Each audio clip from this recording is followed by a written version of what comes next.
네, 3월 15일 장이 마감했습니다. 오늘 시장 역시도 보면 이제 이번 주에 놓여 있는 이벤트들 때문인지 모르겠지만 뭐 아직까지는 크게 이제 방향성 없이 움직이는 모습이었는데요. 그나마 오늘 가장 이슈가 될 만한 건 그 연기금이 52일 만에 그 매도 행렬을 끝내고 이제 순매수 했다고 하죠. 그래서 아마 이제 오늘 이것 때문에 관련 기사들이 좀 많이 나올 텐데, 특히 이제 연기금이 뭘 샀는지 또 왜 샀는지 뭐 그런 어떤 관련된 기사들이 많이 나올 거라고 생각이 됩니다. 근데 뭐 크게 의미부여를 할 필요는 없다고 생각을 하고 있고요. 오늘은 이제 이번 주에 예정되어 있는 이벤트들을 좀 간단히 살펴보려고 하는데요. 이번 주에 눈여겨봐야 될 이벤트는 이제 두 가지가 있죠.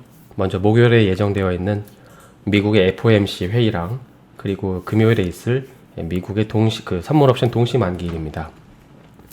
특히 이번 주 목요일에 대한 시장의 관심이 매우 높은 상황인데, 현재 시장은 연준이 국채금리 상승 이슈를 좀 잠재워 주길 바라니까 오퍼레이션 트위스트 같은 이런 어떤 정책들을 좀 기대고 있는데, 사실 현실적으로 보면 이 정책이 좀 거론될 확률은 낮다고 보고 있긴 합니다. 여기서 그 오퍼레이션 트위스트라는 거는 뭐 개념적으로 우리가 깊게 이해할 필요는 없지만, 여기 나와 있는 것처럼 장기 국채를 사서 단기 국채를 매도하는 거죠. 그러니까는 인위적으로 그냥 금리를 끌어내리고 끌어올리는 인위적인 방식이라고 생각을 하시면 됩니다. 그래서 잠깐 여담으로 이 정책이 나온 배경을 말씀드리면, 사실 이 정책은 그 지난 2011년도 때 그 장기 금리가 이렇게 쭉 상승하는 국면에서 이 금리를 좀 안정시킨 정책이었습니다. 실제로 그때 이제 효과를 좀 봤기 때문에 이번에도 금리 안정화를 시키기 위해서, 특히 지금 주식시장을 안정화시키기 위해서 기대를 하고 있는 건데요. 그럼에도 이게 현실성이 없다고 말씀드리는 이유는, 먼저 그때 시장이랑 현재 시장은 이제 환경 자체가 전혀 다릅니다. 그래서 오히려 그보다는 계속해서 말씀드리지만 이 은행들의 규제 완화, 이 SLR 규제 완화를 해주는 게 더 현실적이라고 보고 있긴 합니다. 그래서 그런 관점에서 보면 사실 이 현재 나스닥의 주가 위치가 꽤나 중요하다고 생각을 하고 있습니다. 사실 차트를 보는 관점이 워낙 다양하고, 또 이 투자자들마다 입체적인 관점으로 보다 보니까 뭐 저도 이제 차트를 보긴 하는데, 제 개인적으로는 뭐 차트만 믿고 어떤 시나리오를 수립하진 않긴 합니다.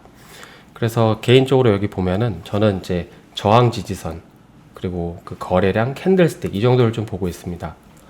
뭐 여러 보조 지표가 있겠지만 개인적으로 이건 이제 제 개인적인 견해니까 저는 그 최대한 많은 시장 참여자들이 보는 차트 관점으로 차트를 보는 게 의미 있다고 생각을 하는데요. 사실 이 차트라는 게 과거에 발생한 이벤트를 추적하고 분석하는 데도 도움이 되지만, 이 앞으로 벌어질 일들에 대한 현실적인 예언도 강하기 때문입니다. 그러니까 이게 무슨 말이냐면, 뭐 오늘 코스피 종가가 한 3050 부근이었는데 이 코스피 3000이 지지선이라고 생각하는 사람들이 많아지면 실제로 이제 그 부근에서 거래량이 많아질 거고, 나중에는 이제 두꺼운 매물대가 형성되면서 결국에는 그 코스피 3000이 정말 지지선이 되어버리는 것이죠. 그러니까 사실은 3000이 지지선이 아니었을 수도 있는데 많은 사람들이 그렇게 생각을 하니까 지지선이 돼버린 겁니다. 물론 뭐 다른 이제 훌륭한 보조 지표들 역시도 많지만, 개인적으로는 이런 테크니컬한 지표들은 이제 보는 사람들이 많지 않으니까, 그리고 또 저는 이렇게 차트를 보고 산업을 결정하는 게 아니라 이제 산업을 보고 차트를 보는 편이라서 이제 이렇게 생각을 한다는 겁니다. 뭐 맞고 틀리고를 논하려는 건 아니고요. 아무튼 그런 관점에서 나스닥 주가 차트를 보면 이제 현재 지점에서는 크게 세 가지 시나리오를 좀 예상해 볼 수 있을 것 같긴 합니다. 그러니까 이거는 이제 확률의 영역이니까 우리가 가정을 해보는 거죠. 그래서 여러분들도 개별적으로 보유하고 있는 종목들의 성격이 다 다르잖아요. 그래서 이렇게 한번 시나리오를 만들어 보시면 좋을 것 같긴 합니다. 그래서 여기 차트를 보면, 여기 뭐 이런 식으로 이제 그어 놓은 거는 제가 생각하는 지지랑 저항선을 그어 놓은 건데, 지금 이제 나스닥이 이 구간에 있죠. 그래서 여기서 발생한 가능 시나리오는 총 세 가지일 겁니다. 먼저 이제 여기 현 구간에서 지지를 받고 여기까지 상승하는 게 하나가 있겠죠.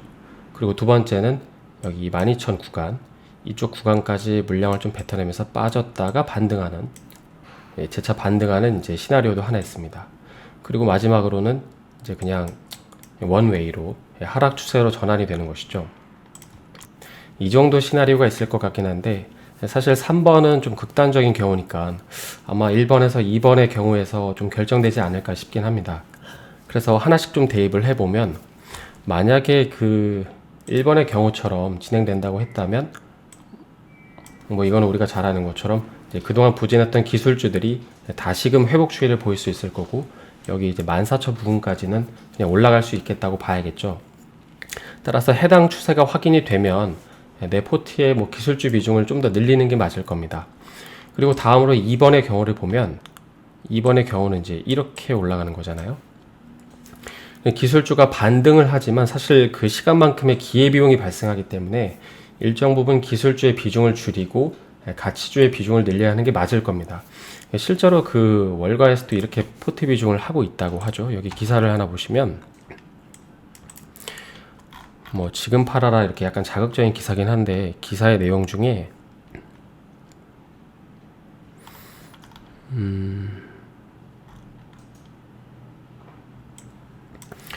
네, 여기 내용에 보시면 뭐 이게 맞다 틀리다를 논하라기보다도 최근 나스닥의 반등은 뭐 숏 커버링 물량으로 인한 일시적인 상승이고 뭐 이런 이제 표현이 있잖아요.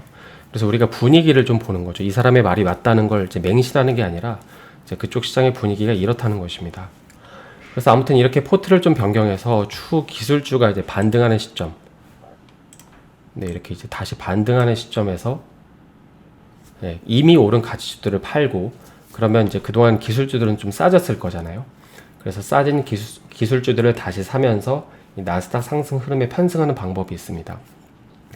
그러니까 이게 얼핏 보면 사실 되게 간단한 말이고 또 당연한 얘기 같지만 현재 시장을 철저히 이렇게 움직이고 있습니다.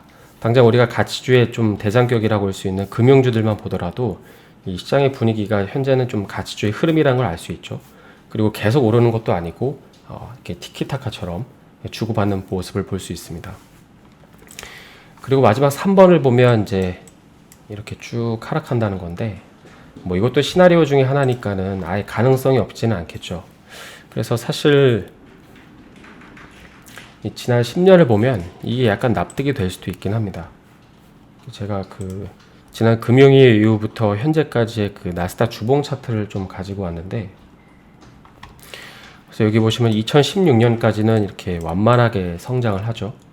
그러다가 이제 2017년 때 트럼프 대통령이 취임하면서 급격하게 오르기 시작합니다. 그 이유는 우리가 잘 아는 것처럼 이때 그 빅테크들 법인세를 좀 감면해주고 또 연준을 계속 압박해서 이제 금리 인상을 못하게 했기 때문이죠. 그리고 이제 여기서 이제 코로나가 터졌고 우리는 이제 여기서 이 위치에 있는 것입니다. 그래서 이걸 보면은 이제 금융위기 이후에 2017년 전과 또 2020년 전 이렇게 이제 3등분으로 나눌 수 있는 거죠. 그리고 이 기간 동안에도 보면 기울기가 다 다릅니다. 완만하고 급격해지는데 최근에는 거의 뭐 롤러코스터를 타는 그런 이제 위치에 있는 것이죠. 그래서 본론으로 다시 돌아와 보면 만약에 이렇게 이제 하락으로 한다고 하면 뭐 예전으로 이렇게 다시 대폭락을 할 거라는 건 아니고, 계속해서 이런 가파른 기울기가 보시는 것처럼 이런 가파른 기울기가 계속해서 연속적으로 있을 거라고 보지는 않는 거죠. 그래서 크게 보면 이 정도인데, 이 안에서 여러분들도 이제 시나리오를 한번 만들어 보시는 것입니다. 예를 들어서 내가 비중이 높은 메인으로 보유하고 있는 종목이나 상품이 있다면 그 종목을 기준으로 삼고 리스크를 해칭할 수 있는 종목들을 같이 매수해 보는 것이죠. 그래서 그 메인이든 혹은 내가 해칭하는 종목이든 어느 한쪽으로 방향이 결정되는 게 확인이 되면 거기에서 또 비중 조절을 할 수 있는 것입니다. 아니면 뭐 내가 이렇게 변동성이 큰 노이즈가 싫다고 하시면 잠시 주식의 비중을 줄이고 이 기회에 뭐 다음 이제 미국의 인프라 정책의 핵심인 이 원자재 같은 걸 공부해 보는 것도 한 가지 방법일 수 있습니다. 그래서 여기 보시면은 5월 말까지, 그러니까 상반기에 이제 통과가 된다고 하니까 이 산업에 쓰이는 원자재들 여기 이렇게 잘 나와 있잖아요. 그래서 이런 원자재들을 내가 공부하고 나서 이제 미리 좀 사보는 것이죠. 그래서 꼭 주식뿐만 아니라 이런 원자재 같은 산업들에도 대응을 해볼 수 있는 것입니다. 오늘은 이번 주에 앞둔 중요한 이벤트를 두고 몇 가지 시나리오를 좀 생각해 봤는데요. 뭐 결과가 어떻게 나오든 이제는 그 어느 쪽이든 방향성이 결정되지 않을까 싶긴 합니다. 네, 오늘 영상이 도움이 되셨다면 좋아요와 구독 부탁드립니다.